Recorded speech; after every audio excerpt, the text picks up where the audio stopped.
Hey there, Exiles. NeonDragon25 here with another Updates for the Week video for you. And GGG has been cooking on their break with some updates to loot, to item drops, to making them better, more meaningful, more loot, and it's been good.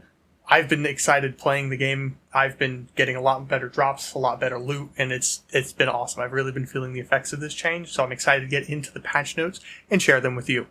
So let's get into it. Starting off with item drop changes. We have the amount of rare gold drops. So for example, if a mob had, say, 10 slots it could roll on killing it, 4 being gold drops, 2 being nothing, and 4 of them being an item, in this example, the gold slots would have been reduced to 2, and the item slots will have been increased to 6, with the 2 gold slots being doubled in quantity of what they would have dropped. High item rarity mobs drop around 20 to 30% more rare currency drops, so Exalt, Regal, Alchemy, or higher orbs. Tier 2 and higher magic items now drop about 5 times more often, with improved mods on Tier 2 now culling about 50% of the low-level mods. Tier 5 magic items will usually only roll the highest mod available for a given type. Tier 2 rares now drop 4 times more often. Tiers 3 to 5 now drop 30% more often. Low-level mods have been further culled on these as well. I've dropped a lot more Tier 2s and even Tier 5s than before, and the mods in them have usually been pretty good, either for rolling, for crafting, or for trying to sell. They've been a lot better to pick up, and seeing a Tier 5 drop is just like, ooh, gotta go get that. Oh, exciting. So it's been a very, very good change. Player item rarity on mods effectiveness has been decreased, along with map item rarity mods also having decreased effectiveness. And this is just because the floor on item rarity and quantity is kind of just overall being raised, so kind of keep the outrageousness of juicing under control. They've also implemented unique boss drop protection. So except for a few unique bosses at the start of Act 1, all unique bosses will always drop a rare item. In the campaign, you only get this guaranteed rare item the first time you kill the boss. In maps, you always get it. And this is cool, because getting more items is always good, but killing the big boss and not getting a rare item or just getting like a random magic wand or a random hammer, just rare normal hammer, not a rare, a normal hammer or something, doesn't feel very good. So getting that guaranteed rare is going to be awesome, either for breaking down, for upgrading, for selling, to buy more upgrades. And then I've even dropped rares off of Bira, so it's not like some of the select ones won't drop rares, and if Bira even is one of the select ones who wouldn't. For updates to rare and magic chests, this is big. This has been pretty good. It's made chests a lot more fun to open. Magic chests have had their item rarity and quantity drastically increased. Always grant at least a magic item, and should feel about as rewarding as rare chests did. Rare chests have also experienced an increase in item rarity and quantity, as well as always granting at least a rare item. Map mods that provide increased chance for chests now provide a fixed number of chests. And for the Asmirian Wisps, they now also always drop a rare on the mob that they possess. So this has made both the Wisps feel a bit better, and it's made rare and magic chests a whole lot better, a whole lot more fun to open. Seeing them has been like, oh, gotta go open that, gotta see if it's something good, or something with just some slots that I can break down. And so yeah, I've really been feeling the effectiveness of this. It's been good.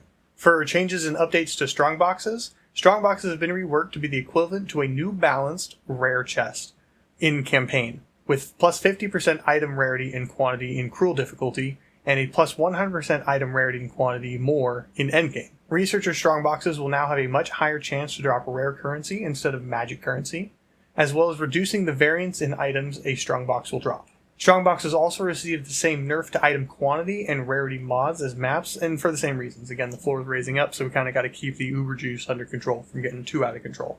And so far, strongboxes have felt a lot more rewarding, just like chests have.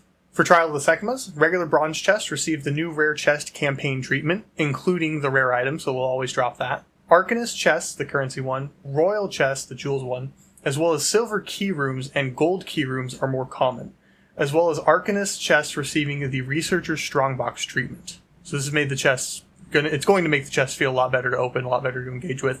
I haven't run one of those yet. For the Trial of Chaos, turns out getting corrupted items as drops kind of sucks. So as you increase the inscribed ultimatum level, corrupted items are phased out of the rewards in favor of rare currency stacks. So stacks of rare currency. And items dropped from mobs have a chance of not being corrupted, which is good, because again, getting a corrupted item that's the end of its line. Kind of sucks if it's just not very good. You can't do anything more with it. For Expedition, normal chests have been improved, and magic and rare chests receive the same balance changes as other similar chests. They also fixed a bug regarding item rarity from Expedition Remnants, buffed Expedition Remnant mod rewards, doubled the Expedition artifact drops, increased exotic coinage drops by 50%, buffed Expedition Remnant mod rewards, doubled the Expedition artifact drops, and increased exotic coinage drops by 50%. Other loot increases include Delirium rewards are up 2.5 times, so you should be getting a good chunk more rewards off Delirium. Breach Splinter drop rates and Audience with a King find rates are up 50%, and Delirium Splinter drop rates up 80%, so you should be finding a lot more Breach Splinters, Audience with a King, and Delirium Splinters. That should allow for access to Pinnacle content a little bit easier, a little bit faster, make it more accessible, which is good, more exciting. For player changes, Trinity provides 4% less elemental damage, but per 30 residents, down from 50, at gem levels 14 through 20. You now lose double the amount per second, so 10, of specific types if you haven't gained any in 8 seconds. And Quality now provides 0 to 15% increase to attack speed with resonance over 250. Overall, this should result in the same amount of damage with easier build-up for resonance. Fear's Anguish Dousing Charm no longer guarantees a critical hit if any amount of chance to be critically hit is present on the enemy. It will now roll critical hit chance normally in these cases. Most skills that have no mana cost, which you don't cast yourself, are now also granted a hidden no skill cost stat, preventing them from gaining additional costs. Bursting Plague DPS from Poison as Plague has been halved to 100%, but the stored maximum enemy's life as Plague has been doubled to 20%. The Starjonka's Head unique helmet, probably butchered that, no longer causes damage from hits to also be taken from non-damageable minions, only the damageable kind. Lightning Bolt radius increased from 0.5 to 0.8 meters. Flash Grenade no longer blinds users and allies.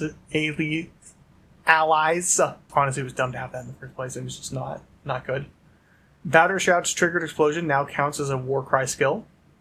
Hazards created by a rearming no longer count to maximum allowance of that hazard type, so go on with your bad self and get more hazards on the field. Hell yeah.